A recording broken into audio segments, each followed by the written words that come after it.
A bride-to-be was left paralyzed after a freak accident at her own baccalaureate party. What was supposed to be an innocent joke went on to change the course of her life forever. It wasn't supposed to end up that way. Rachel Friedman was about to marry the man of her dreams, her very first boyfriend. They were engaged for almost a year after dating for 5. Friedman was enjoying her baccalaureate party prepared by her best friends when they decided to cap off the night by going swimming. It was the perfect farewell to her single life, as she was about to marry the love of her life in a month. The ladies got dressed, went down to the pool, and played around like they always did. Friedman's best friend playfully pushed her in the pool, like we'd done a million times, she noted, but in that split second, the push landed the bride-to-be at the bottom of the pool. Friedman hit her head, and she went stiff. She instantly knew that something had gone terribly wrong because she couldn't move. Instead of panicking, Friedman slowly waited for herself to float up until she cried for help. Her friends immediately called 911, and when they pulled her out of the water, she could not feel anything in her body.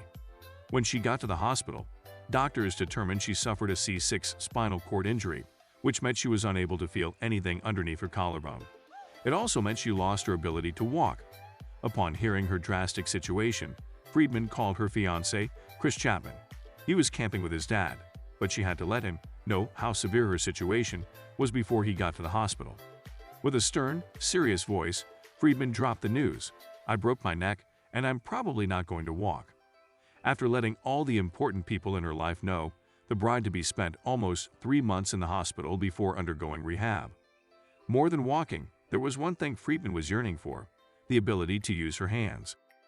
She didn't realize this while she was recuperating in the ICU because she had only been thinking about not being able to walk at the time. When she was finally released from the hospital, Friedman was faced with a constantly increasing medical bill as she needed to undergo outpatient rehab. Although she still wished to get married, it seemed far-fetched because it would also mean she would be ineligible to receive medical insurance. Once married, her combined income with her fiancé, who works as a middle school teacher, would be too large that she wouldn't qualify for Medicaid. While there was nothing more she wanted than to get married, it just wasn't practical given her situation. Despite everything she'd gone through, Friedman is still grateful for the life she lives. She thought her life was perfect before the incident, but after what happened, she's learned to see perfection even in the imperfection. A year after the accident, Friedman finally got her dream wedding when she and Chapman tied the knot. Chapman was determined to marry her, proving to everyone that true love existed, and that disabilities aren't a hindrance to love. 4 years later, they welcomed a child, Kaylee, via surrogate. While life had been tough on them, Chapman clarified that their marriage hadn't been tough at all. In fact, it was their union that held them together throughout all the hardships. He proudly shared, "I would put our marriage up against anybody else. Life has been tough, but the marriage hasn't. That's what's held us together." 10 years since tying the knot, the couple decided to renew their vows after Friedman realized she lost her ring. She felt it was the perfect time, as they weren't out to prove anything to anyone anymore, and the celebration was meant to be solely for them. With just close family and friends in attendance, the lovely couple danced the night away. They also had special messages for one another, with vows that were similar to the ones they uttered a decade ago. Friedman trying to protect her friend's identity for years, refusing to name her, and constantly assuring her that she felt no bad blood towards her. Ultimately, their relationship still wasn't spared from doubtful comments of other people. Some claimed Friedman was being irresponsible raising a child in a wheelchair, and others doubted their relationship would last since Friedman was dependent on others. Despite this, Friedman has learned not to take things personally. In fact, she acknowledges the fact that she needs help, but it's not just her.